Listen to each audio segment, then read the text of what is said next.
بسم الله الرحمن الرحيم.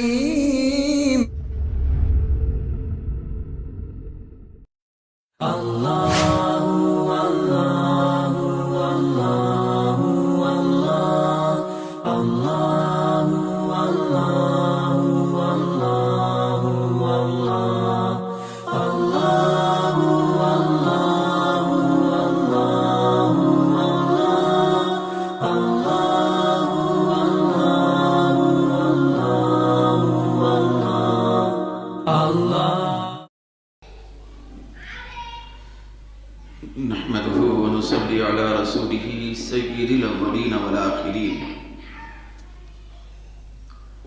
وعلى آله الطيبين الطاهرين وأصحابه الراشدين المهديين. أعوذ بالله من الشيطان الرجيم. بسم الله الرحمن الرحيم. يا أيها الذين آمنوا استعينوا بالصبر والصلاة إن الله مع الصابرين ولا تقولوا لمن يقتل في سبيل الله أموات بل أحياء ولكن لا تشعرون. ولنبلونكم بشيء من الخوف والجوع ونقص من الأموال والأنفس والثمرات وبشر الصابرين الذين إذا أصابتهم مصيبة قالوا إنا لله وإنا إليه راجعون. أولئك عليهم صلوات من ربهم ورحمة وأولئك هم المهتدون. صدق الله مولانا العظيم. جمیع حاضرین مکرم، سامعین محترم،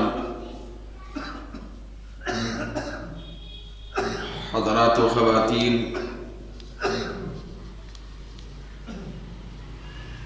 جن مقدس آیات کی تلاوت آپ کے سامنے کی گئی، ان میں سے ابتدائی آیات کے سلسلے میں بہت سارے پرمغز گوشے آپ کے سامنے آ چکے ہیں. آج جس آیت مبارکہ کے سلسلے میں بالخصوص گفتگو ہونی ہے وہ صبر سے تعلق رکھتی ہے. چونکہ ہمارے درس کے اندر جب یہ دوسرے پارے کا یہ رکوع شروع ہوا تھا تو ابتدائی آیت صبر سے تعلق رکھنے والی تھی، جس کے اندر صبر کا ذکر تھا. اللہ رب العزت نے فرمایا تھا کہ اے ایمان والو، تم صبر سے اور نماز سے مدد مانگو. تو جب اللہ رب العزت نے صبر کے ذریعے مدد مانگنے کا حکم دیا اور نماز کے ذریعے سے مدد مانگنے کا بھی حکم دیا، تو اس کے بعد جب تفصیل قرآن کے اندر آئی تو قرآن کے اندر اللہ تبارک و تعالیٰ آگے جو تفصیل بیان فرمایا تو وہ پوری تفصیل کا تعلق صرف صبر سے. نماز کا بھی ذکر آیا تھا کہ اے ایمان والو، صبر سے مدد مانگو اور نماز سے بھی مانگو. نماز کا ذکر کرنے کے بعد اللہ تبارک و تعالیٰ اس کی تفصیل نہیں بیان فرمایا، لیکن جب صبر کا ذکر فرمایا تو پہلے تو یہ ہے کہ نماز سے پہلے صبر کا ذکر کیا قرآن میں، یہ آیت مبارکہ میں کہ یا ایھا الذین آمنوا استعینوا بالصبر والصلاۃ، اے ایمان والو پہلے صبر اختیار کرو بعد میں نماز میں آؤ. تو صبر کی اہمیت اجاگر کرنے کے لیے رب ذوالجلال نے سب سے پہلے صبر کا ذکر کیا، پھر بعد میں نماز جیسی عبادت کا ذکر کیا. پھر جب تفصیل بیان فرمایا، جتنی آیتیں میں ابھی آپ کے سامنے پڑھا ہوں، تو ان ساری آیتوں کے اندر صرف صبر کی بات ہو رہی ہے. نماز کا ذکر کر کے پروردگار عالم نے اس کی تفصیل نہ بیان کرتے ہوئے اور صرف صبر کے بارے میں، صبر کے متعلقات، صبر کے مظاہر، صبر کی مثالیں، صبر کے کیفیات، صبر کے طور طریقے، صبر کے راستے، صبر کے ڈھنگ، یہ بیان کرتے ہوئے اللہ رب العزت نے صبر کی تفصیل بیان فرمائی۔ تو اس سے ہم نتیجہ اخذ کر سکتے ہیں آسانی سے کہ اللہ رب العزت کے پاس صبر کی کتنی بڑی اہمیت ہے کہ تفصیل بیان کرنے کا جب وقت آیا تو رب کائنات نے تفصیل صرف صبر کی بیان فرمائی۔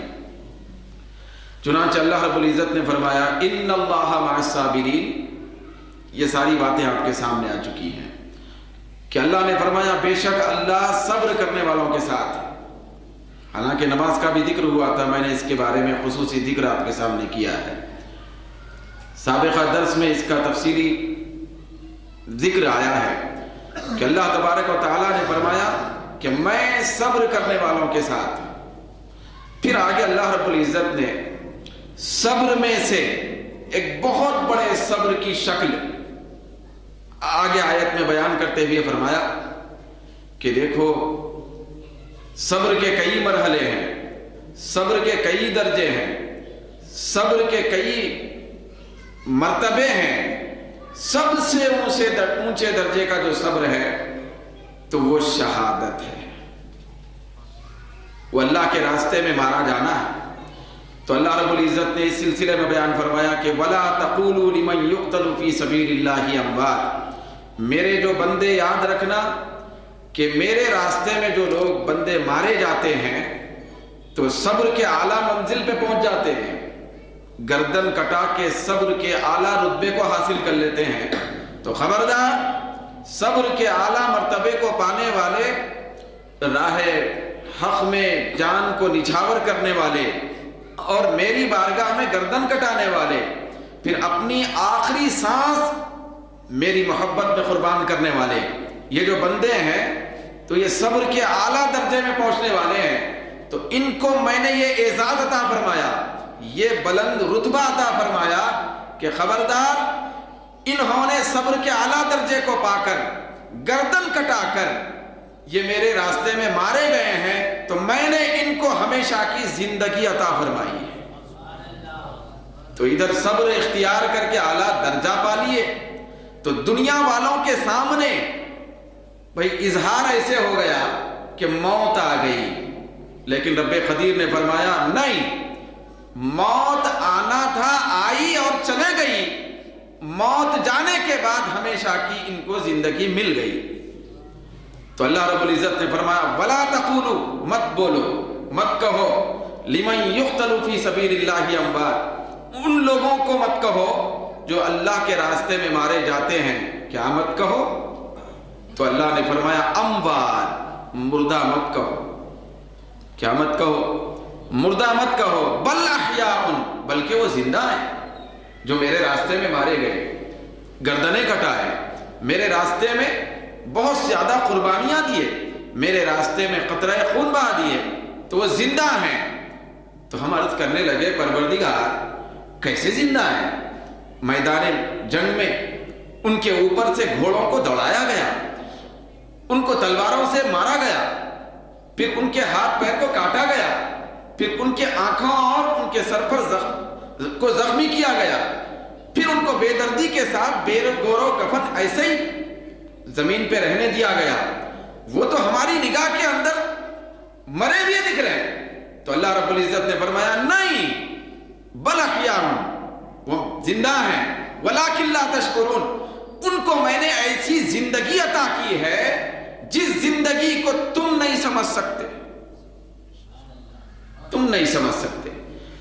تو یہ جو صبر کا اعلیٰ درجہ پانے والے لوگ ہیں شہادت کی صورت میں، تو اللہ رب العزت ان کو ایک اعزاز یہ عطا فرمایا کہ ان کو ایسی ابدی زندگی عطا فرمائی اللہ رب العزت نے کہ دنیا کا کوئی آلہ، دنیا کا کوئی عقل مند، دنیا کا کوئی باشعور، دنیا کا کوئی علم والا، دنیا کا کوئی تجربے کار، دنیا کا بہت بڑا ترقی یافتہ آدمی، دنیا کا ذہین اور فتین آدمی، ان کی کو محسوس نہیں کر سکتا پھر ان کی زندگی کو سمجھ نہیں سکتا، اس لیے کہ ان کو اللہ نے ایسی زندگی عطا فرمائی ہے جو دنیا کی زندگی سے کروڑوں درجے بڑھ کے ترقی یافتہ ہے۔ یہ وہ زندگی ہے جو سمجھ میں نہیں آ سکتی۔ تو یہ بات یاد رکھیں کہ جو چیز سمجھ میں نہیں آتی وہ یاد رکھنا کہ وہ بہت بڑی باعظمت ہوتی ہے۔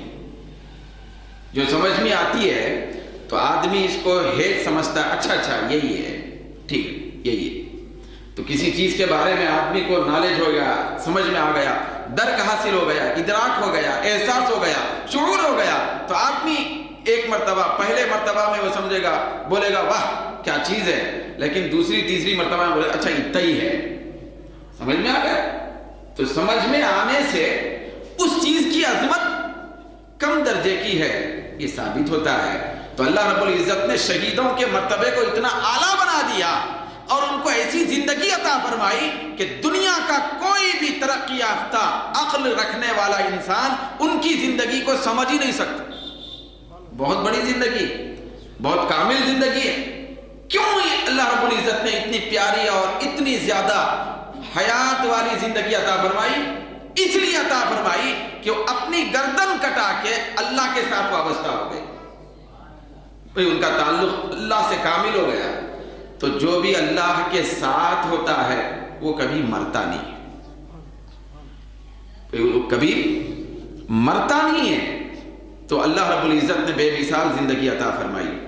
تو اس پہ تبصرہ میں کچھ عرض کرتے ہوئے آگے بڑھنا چاہتا ہوں کہ یہ جو شہیدوں کی زندگی ہے جس کے بارے میں اللہ رب العزت نے فرمایا کہ ان کو مردہ مت بولو، یہ زندہ ہے، تو ان کی زندگی کے کیفیات کیسے ہیں، بھائی ان کی زندگی کے مثالیں کیسی ہیں، پھر ان کی زندگی کے نظائر کیسے ہیں، کہ حدیثوں میں ان کی زندگی کے بارے میں مختلف باتیں بیان کی گئی، ان میں سے چند باتیں آپ کے سامنے رکھنا چاہتا ہوں۔ تو غور سے سنیں کہ شہیدوں کو اللہ رب العزت کیسی بے مثال زندگی عطا فرماتا ہے۔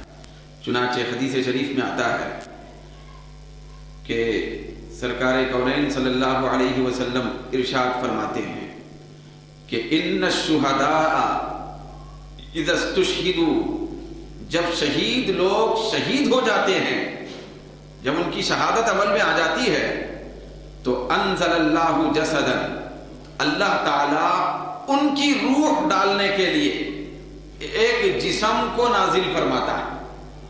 یہ حدیث، یہ کتاب تفسیر مظہری ہے، تو اس کے اندر حدیث بیان کی گئی ہے، اور یہ حدیث ابن منذر نے مرسل طور پہ بیان فرمائی۔ چنانچہ جب شہید ہو جاتے ہیں تو اللہ تعالیٰ ایک جسم نازل فرماتا ہے، تو وہ جسم کیسے ہوتا ہے؟ تو حدیث میں سرکار نے فرمایا کاحسن جسد، بہترین جسم، بڑا خوبصورت جسم اللہ رب العزت نازل فرماتا ہے۔ ثم یقال لروحہ، پھر وہ شہید کی جو روح ہے تو اس روح سے کہا جاتا ہے کہ اے شہید کی روح، اے پاکیزہ روح، اے منور روح، اے صفائی اور ستھرائی والی روح، کہ تیرے اوپر اب ذرہ برابر کوئی عیب، نقص اور دھبا ہے ہی نہیں، شہید ہو گیا۔ تو لہذا اس روح سے کہا جاتا ہے کہ تو اس بہترین جسم میں داخل ہو جا، جسم میں۔ تو پھر اس کے بعد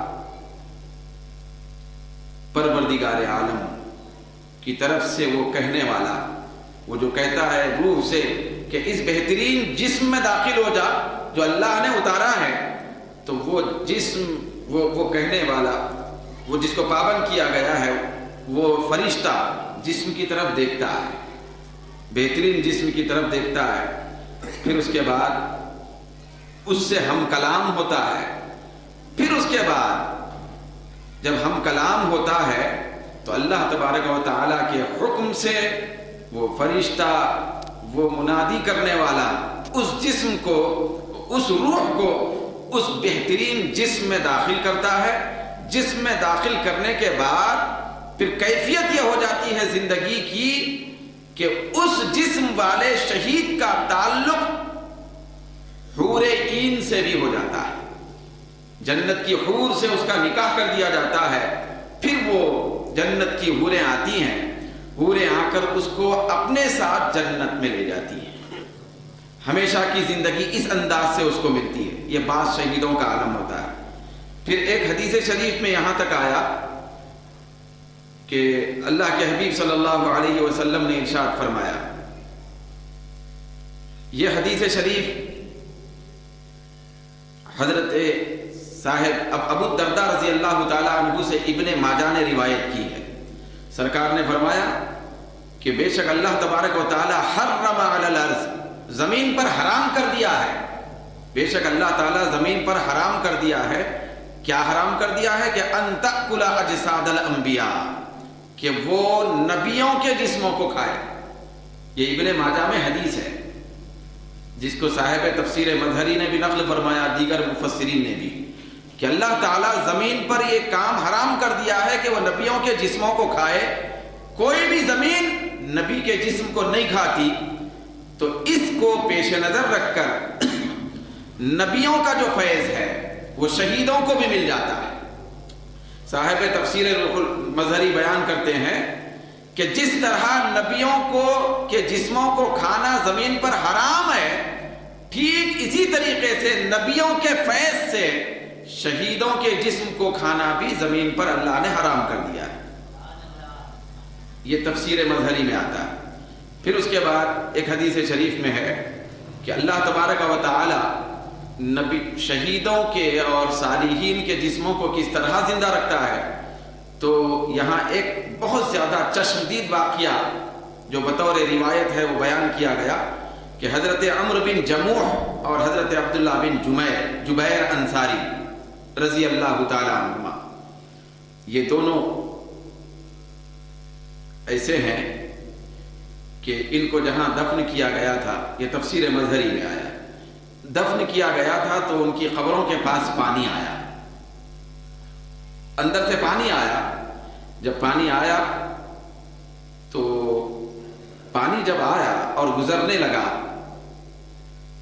تو بہت سارے لوگوں کے مشورے سے ان دونوں معزز ترین ہستیوں کی قبروں کو کھودا گیا، قبر کو کھودا گیا۔ اور روایت میں آیا کہ یہ لوگ جنگ احد میں، صحابہ کرام ہیں، جنگ احد میں ان دونوں کو شہادت کے بعد ایک ہی قبر میں دفن کیا گیا تھا، حضرت عمرو بن جموح اور حضرت عبداللہ بن جبیر، دونوں کو ایک قبر میں دفن کیا گیا تھا۔ جب پانی وہاں سے گزر رہا تھا تو پانی گزرنے کے وقت جب ان کو قبروں سے نکال کے دوسری جگہ تدفین کرنے کے لیے نکالا گیا تو کیا دیکھتے ہیں، صحابہ کرام بیان کرتے ہیں، صحابہ کرام وہ کہتے ہیں، صحابہ بھی ہیں تابعین بھی ہیں، وہ کہتے ہیں کہ جب ان کو وہاں سے ہٹا کے دوسری جگہ منتقل کرنا چاہے تو ان کی قبر کو جب کھولا گیا تو دونوں کے دونوں ایسی حالت میں ہیں جبکہ دفن کر کے، روایت میں آیا دفن کر کے 46 سال ہو گئے تھے، جنگ احد ہو کے 46 سال ہو گئے تھے۔ تو 46 سال کے بعد ان کی قبر کو کھودا گیا منتقل کرنے کے لیے، تو جب ان کو نکال کے دوسری جگہ منتقل کیا جا رہا تھا تو لوگوں نے ان کے چہروں اور جسموں کو دیکھا، ایسا معلوم ہوتا تھا جیسے کل ہی تدفین ہوئی، تر و تازہ لاشیں تھیں۔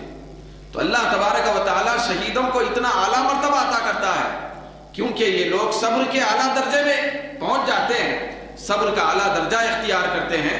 اللہ تعالیٰ ان کی روحوں کو تو ہمیشہ زندہ ہی رکھتا ہے، لیکن ان کے جسموں کے اوپر بھی اللہ تبارک و تعالیٰ آنچ آنے نہیں دیتا، ان کے جسموں کو بھی صحیح سالم برقرار رکھتا ہے۔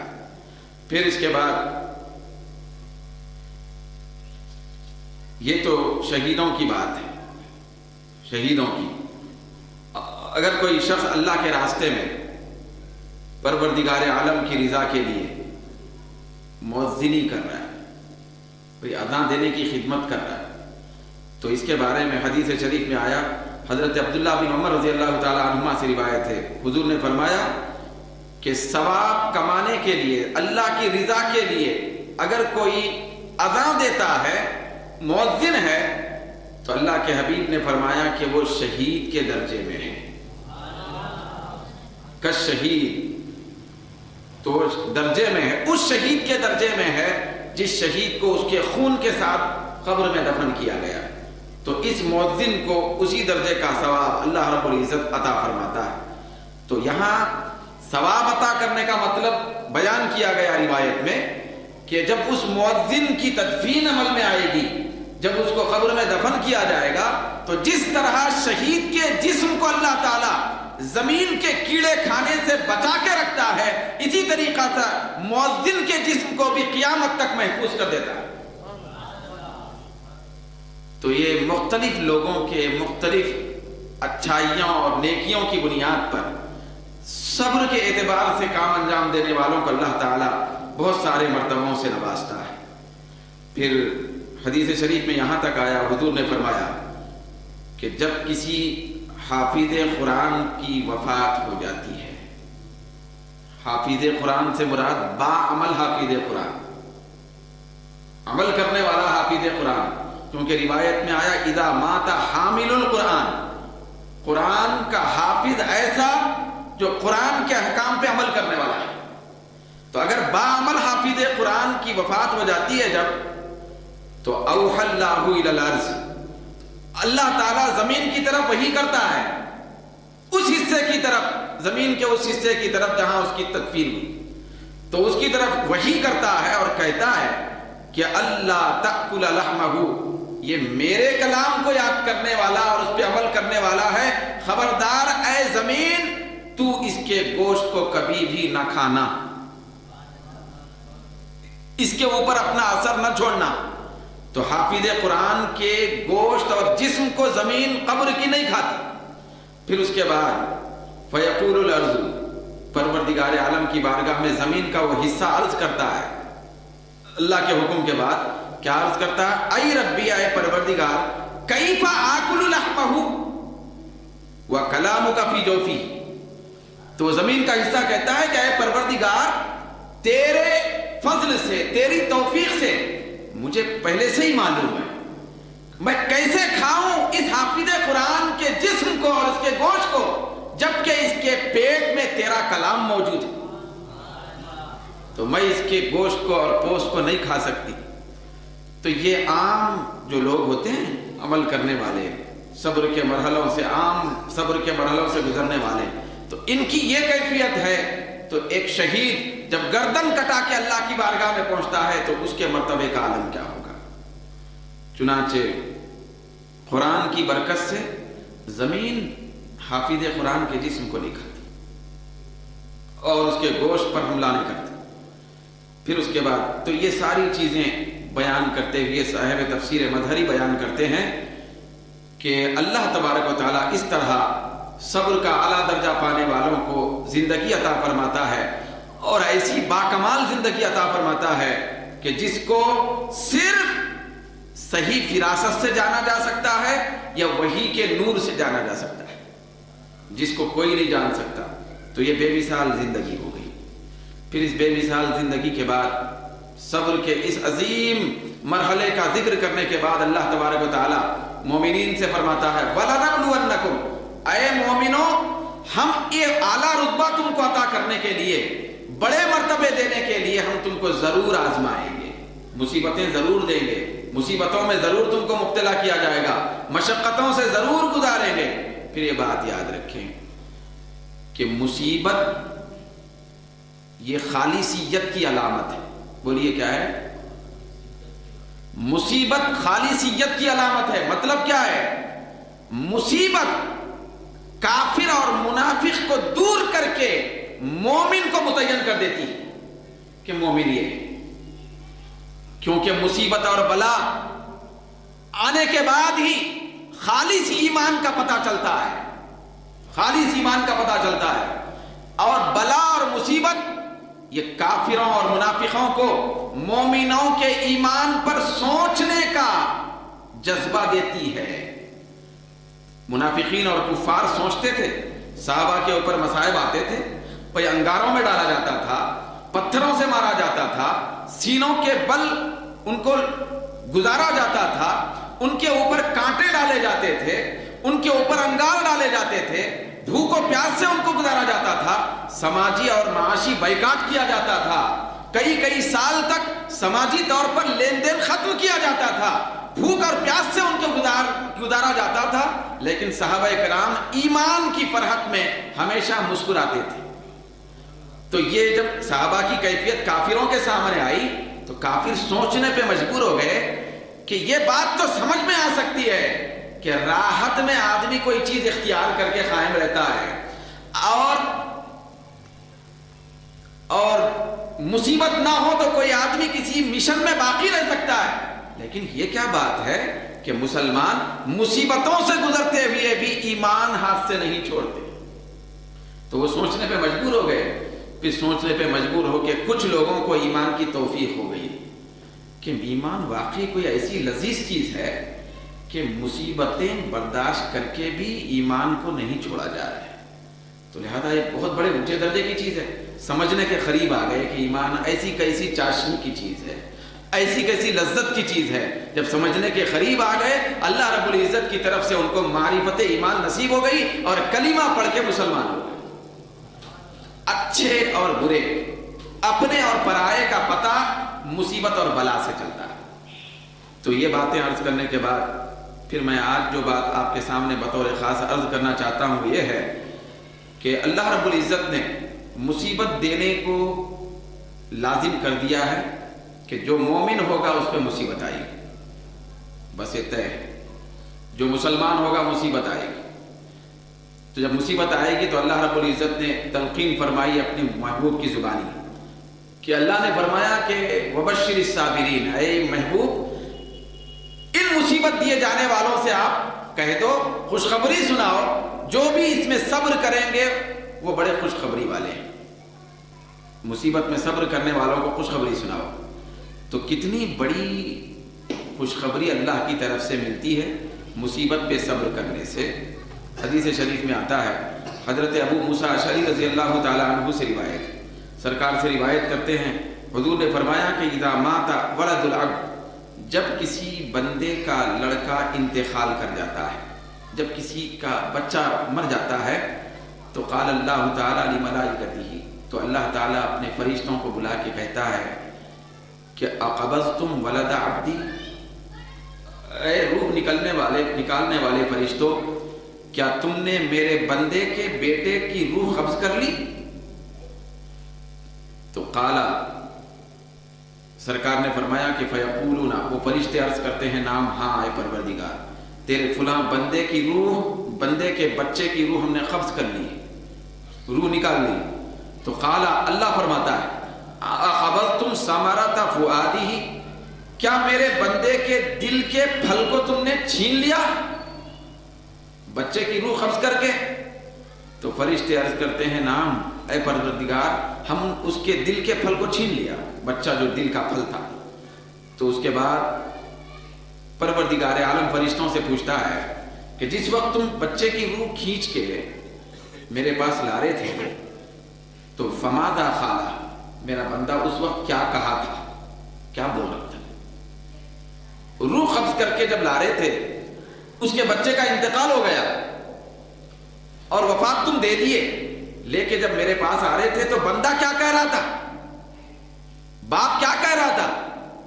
تو قالو، فرشتے عرض کرتے ہیں مولا استرجع وحمدک، فرشتے عرض کرتے ہیں مولا جب اس کے دل کے ٹکڑے کو چھین کر ہم تیری بارگاہ میں لا رہے تھے تو واویلا نہیں مچا رہا تھا، شکایت نہیں کر رہا تھا، شکوہ نہیں کر رہا تھا، جیسے ہی بچے کو کھینچ کے ہم لا رہے تھے تو اس کی زبان سے نکل رہا تھا انا للہ و انا الیہ راجعون، یہ کہہ رہا تھا وحمدک، اور تیری تعریف کر رہا تھا۔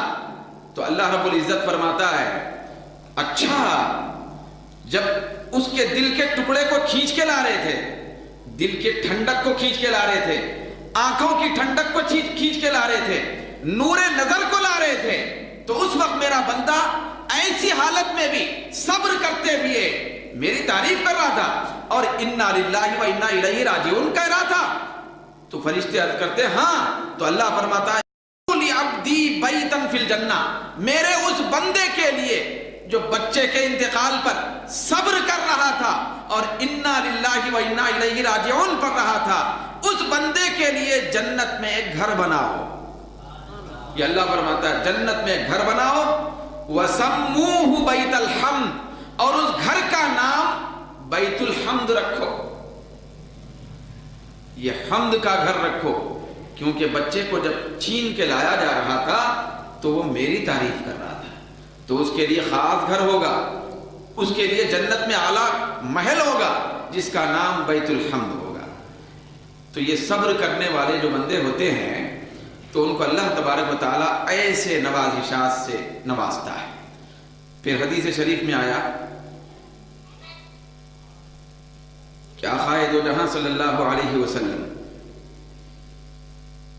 ایک مرتبہ تشریف لے جا رہے تھے. بیہقی کی روایت ہے، بیہقی شریف میں ہے، اور اس کو حضرت سیدنا ابو ہریرہ رضی اللہ تعالیٰ عنہ روایت کر رہے ہیں.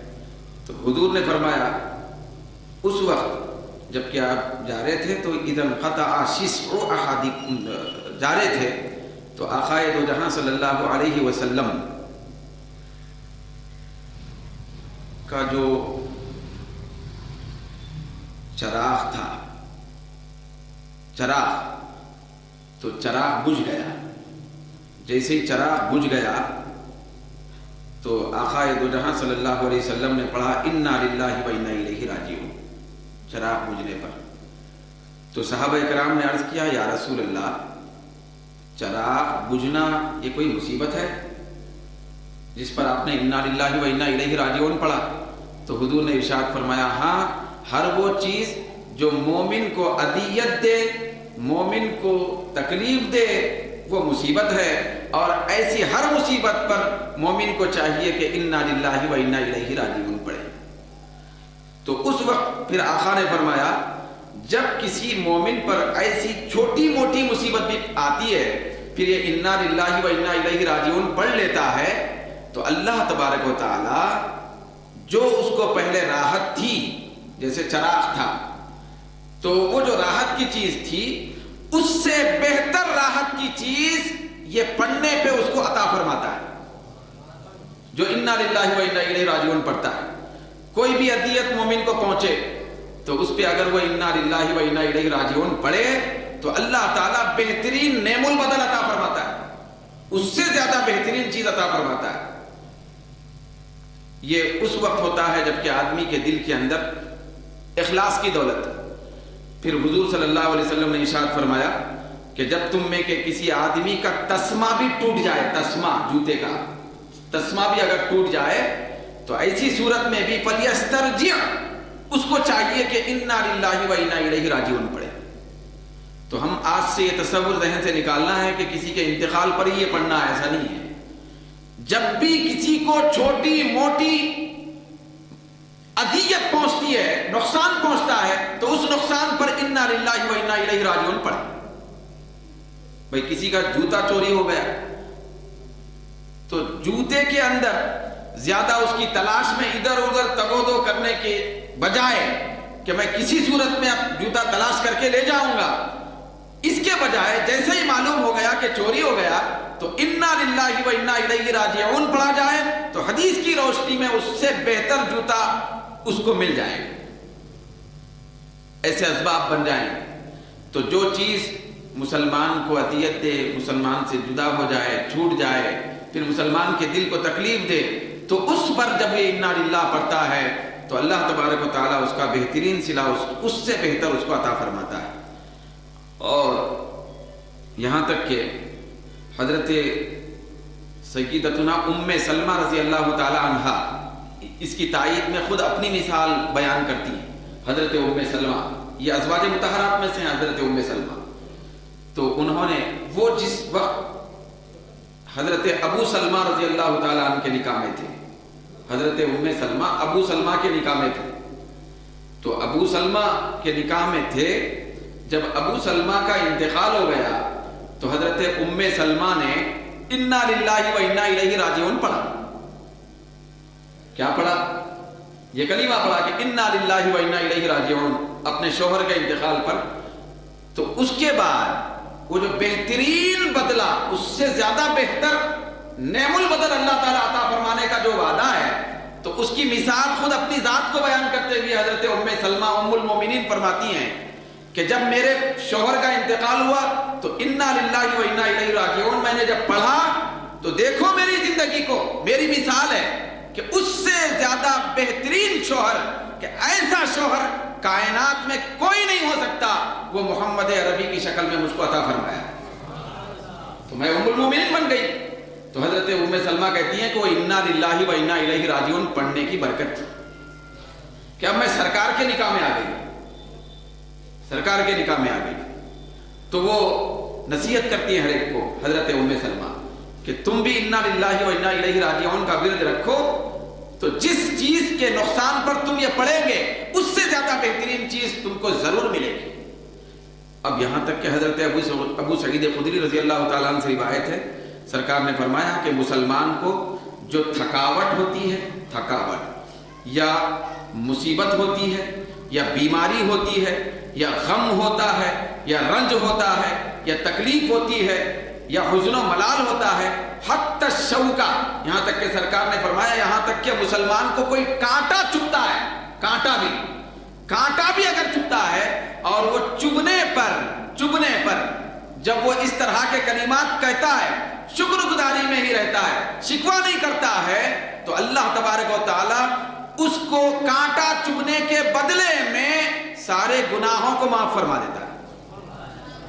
کانٹا بھی چبھتا ہے تو گناہ معاف ہو جاتے ہیں، بیماری بھی آتی ہے تو گناہ معاف ہو جاتے ہیں، اگر تھکاوٹ بھی آ جاتی ہے تو گناہ معاف ہو جاتے ہیں، یہ حدیث شریف میں آیا۔ تو یہ انا للہ و انا الیہ راجعون کی بہت بڑی برکت ہے۔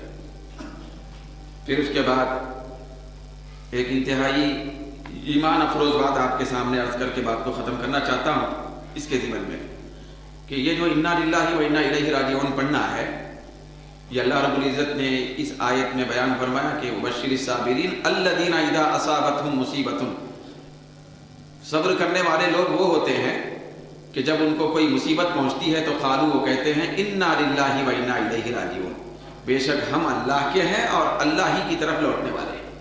تو یہ جو پڑھتے ہیں تو اللہ تبارک و تعالیٰ ان پر کیا کرتا ہے کرم، تو آگے آیت میں فرمایا اولئک علیہم صلوات من ربہم، یہی وہ لوگ ہیں کہ ان کے رب کی طرف سے ان پر برکتیں نازل ہوتی ہیں، رحمتیں نازل ہوتی ہیں اور مغفرتیں نازل ہوتی ہیں، ورحمہ اور خصوصی رحمت کا نزول ہوتا ہے، وَأُولَئِكَ هُمُ الْمُهْتَدُونَ، اور یہی لوگ جو صبر کرنے والے ہوتے ہیں مصیبت پر، ان کو اللہ تبارک و تعالی حقیقی ہدایت عطا فرماتا ہے، وَأُولَئِكَ هُمُ الْمُهْتَدُونَ، یہی ہدایت یافتہ ہے۔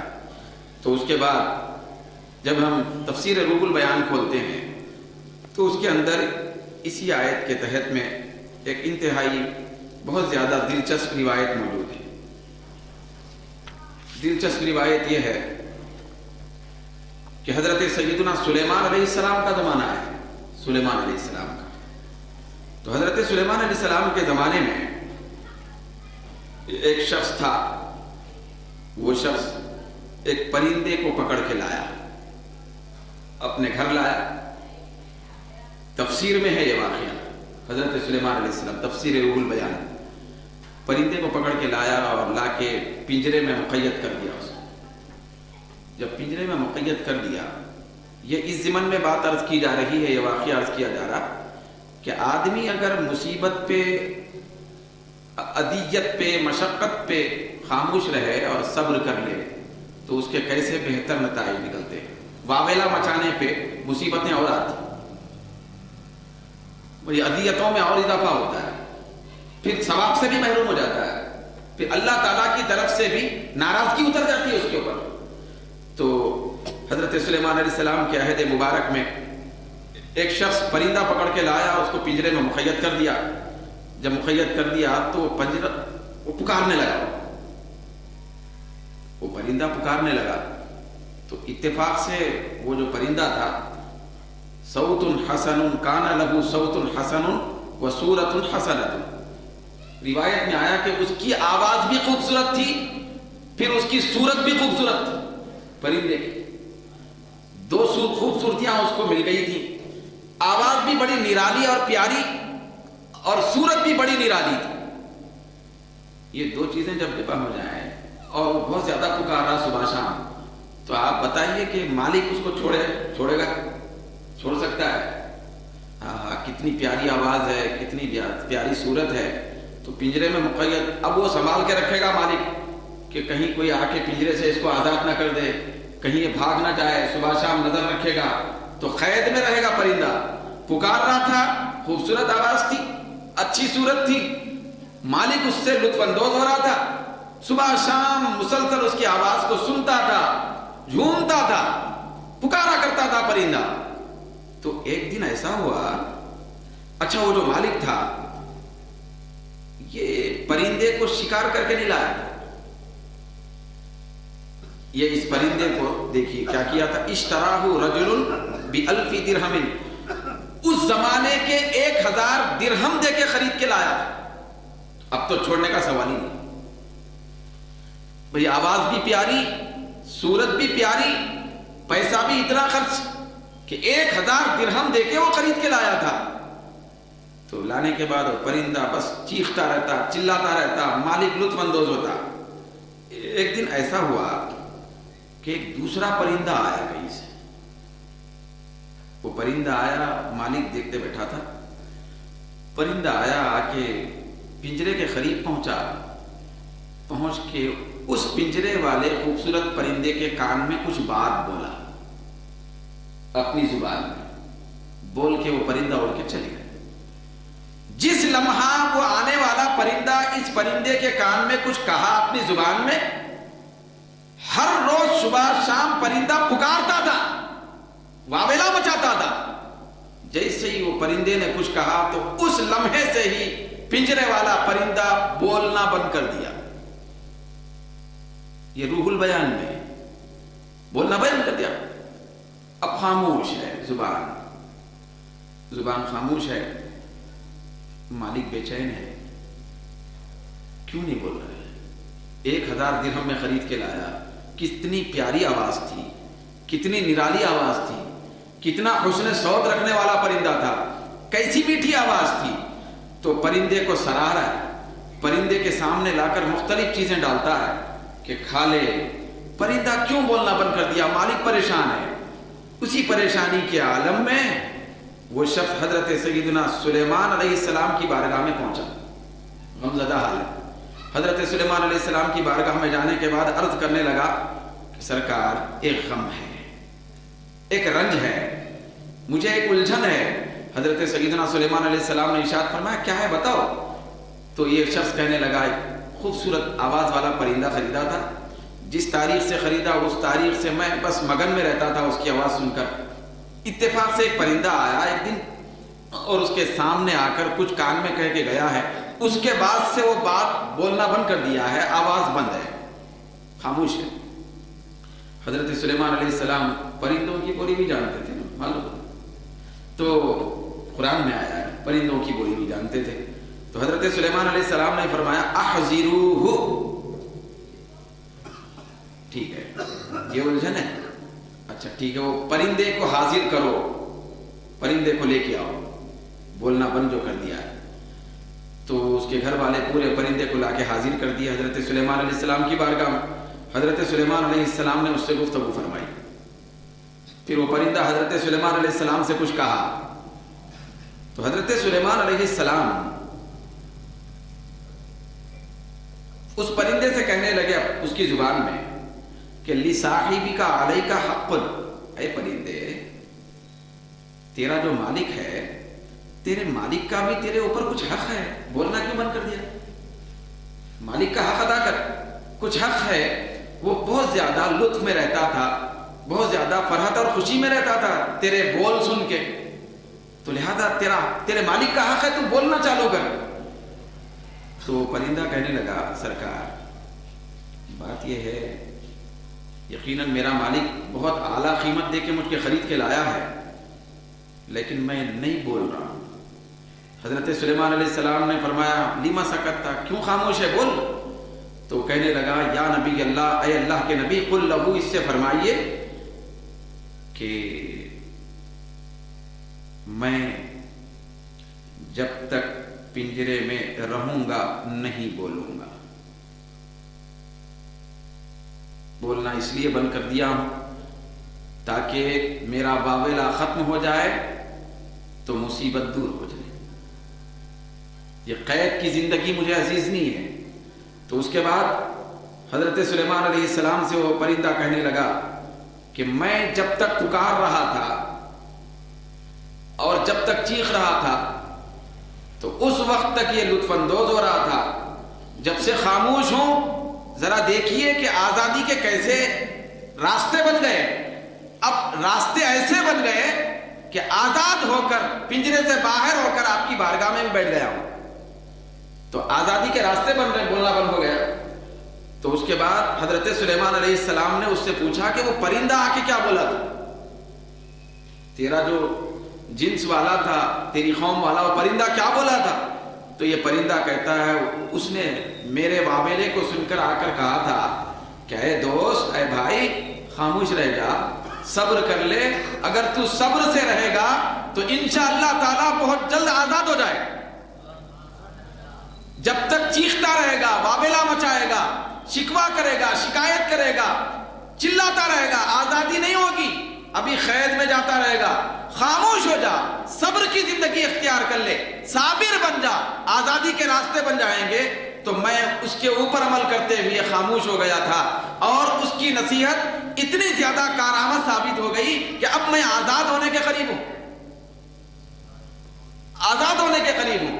جب حضرت سیدنا سلیمان علیہ السلام نے اس سے سنا تو حضرت سلیمان علیہ السلام نے اس شخص سے کہا ٹھیک ہے, میری طرف سے 1000 درہم اے مالک تجھے دیتا ہوں, اس پرندے کو تو آزاد کر دے.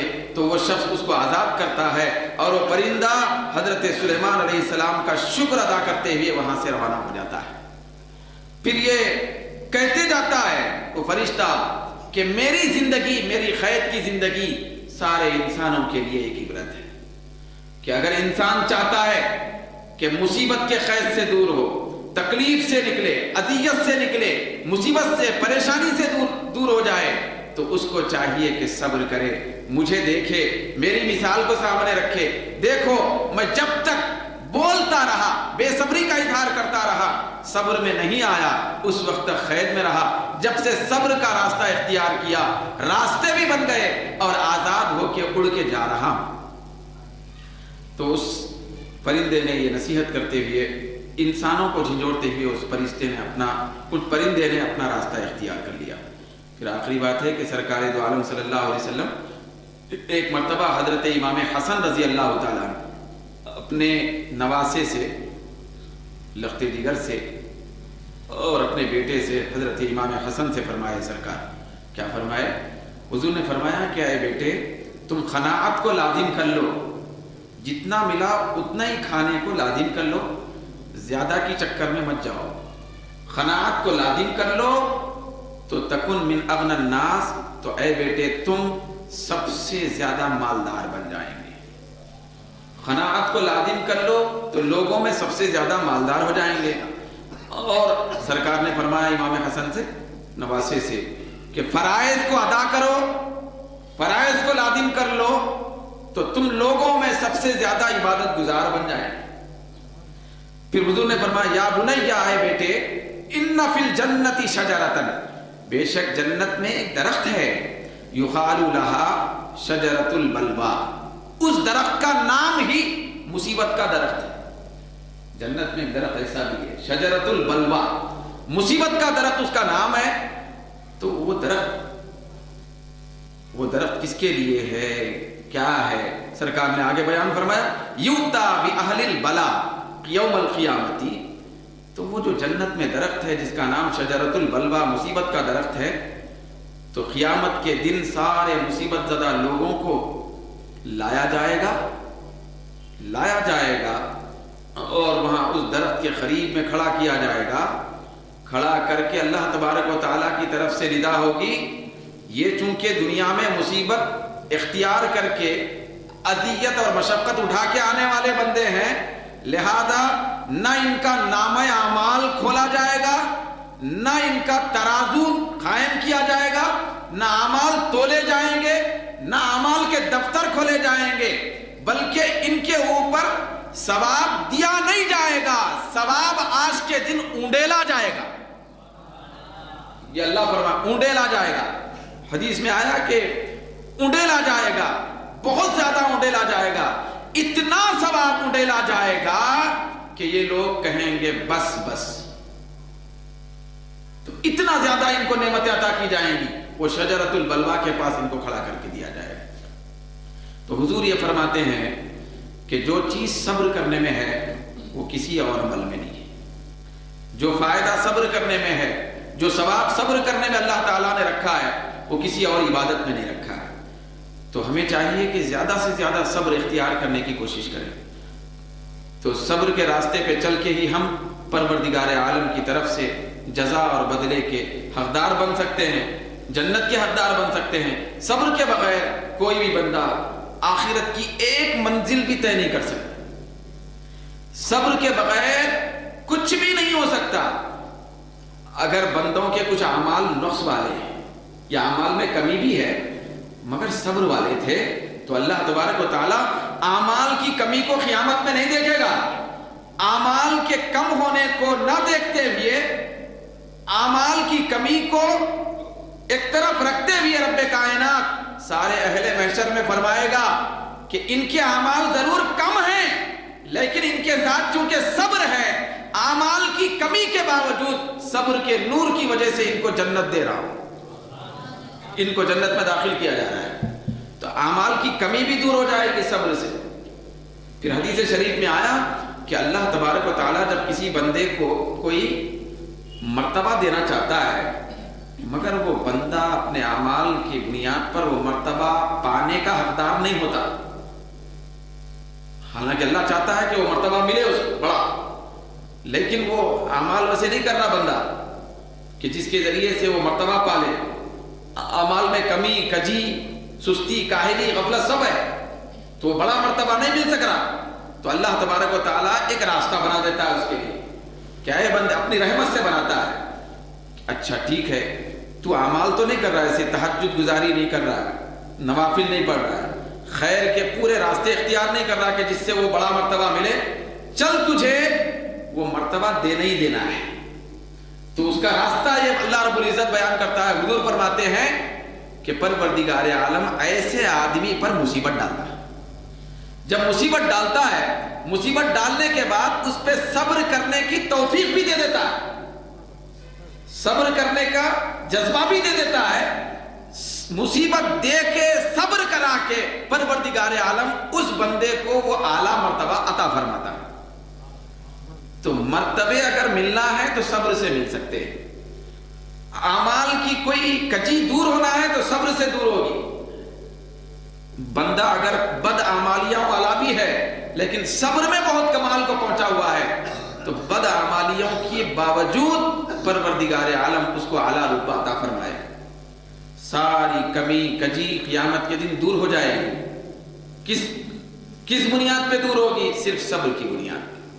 صبر اگر ہے تو ساری خرابیاں دور، سارے مفاسد دور، ساری کمیاں دور، سارے نقائص دور، بندہ کامل بن کے جنت میں جاتا ہے۔ تو اللہ رب العزت سے دعا ہے کہ پروردگار عالم ہم سب کو ایسی پاکیزہ زندگی عطا فرمائے۔